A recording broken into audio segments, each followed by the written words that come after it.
500 million Europeans believe their power comes from a wall socket. It does not. It comes through a handful of pipes, wires, and switches that all pass through one country's hands on a single winter night. The wrong valve turns and the lights die from Berlin to Paris. The heating stops and there is no override. Nobody is coming to turn them back on. First, the geography. For half a century, the cheapest energy on the continent flowed one direction, west. Russian gas, Russian oil, Russian electricity, pushed across a thin band of transit states toward the rich, hungry markets of Western Europe. And almost all of it funneled through one place, Ukraine. For decades, the single largest artery of Russian gas into Europe ran across Ukrainian soil.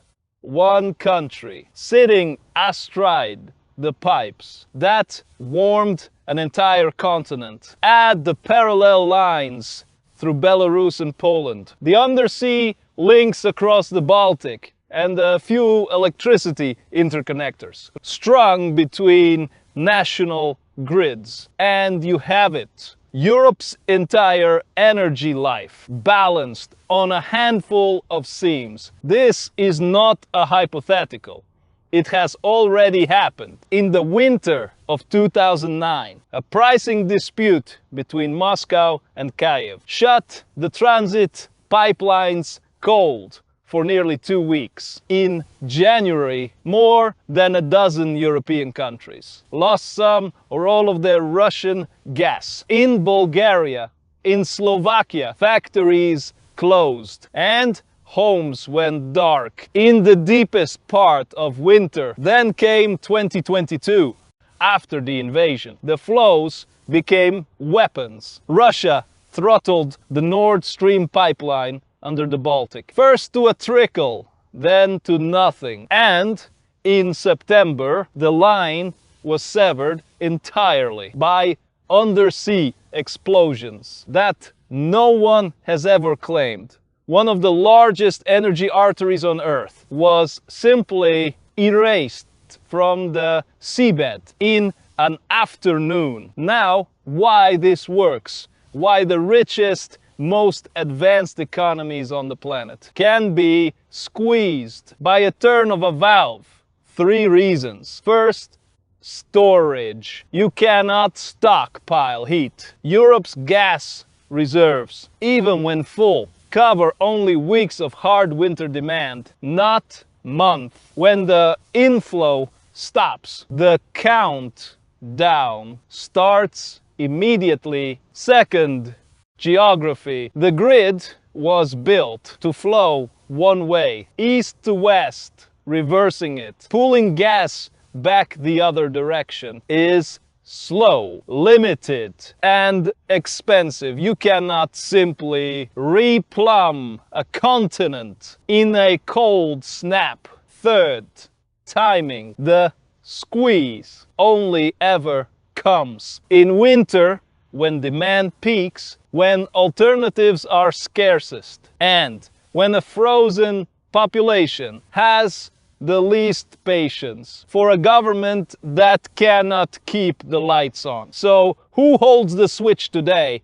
The answer is shifting beneath everyone's feet. At the end of 2024, the last great Russian gas transit deal across Ukraine expired, and Kyiv let it lapse for the first time in the modern era. The oldest artery of all ran dry by choice. The power did not vanish, it moved. Now the leverage sits with whoever controls the new arteries. The seaborne gas terminals on the Atlantic coast, the pipelines up from North Africa and the Caspian, the undersea cables linking national grids. Every one of them is a new choke point, and every one of them has a country standing on the valve. And the wires are worse than the pipes. Europe's grids are stitching together into one synchronized machine. A failure forced at the right seam. One tripped interconnector, one sabotaged cable can cascade across borders in seconds, dragging neighboring countries into the dark. With it, three forces now sit over Europe's lights. One, the race to diversify. New terminals, new pipelines, new suppliers are being built at speed. But every new source is just a different hand on a different switch. The dependency is not removed. It is only redistributed. 2. Sabotage. In the Baltic, cables and pipelines keep getting cut, anchors dragged by accident across exactly the wrong stretches of seabed. Again and again, the infrastructure is exposed, unguarded, and almost impossible to protect along its whole length. 3.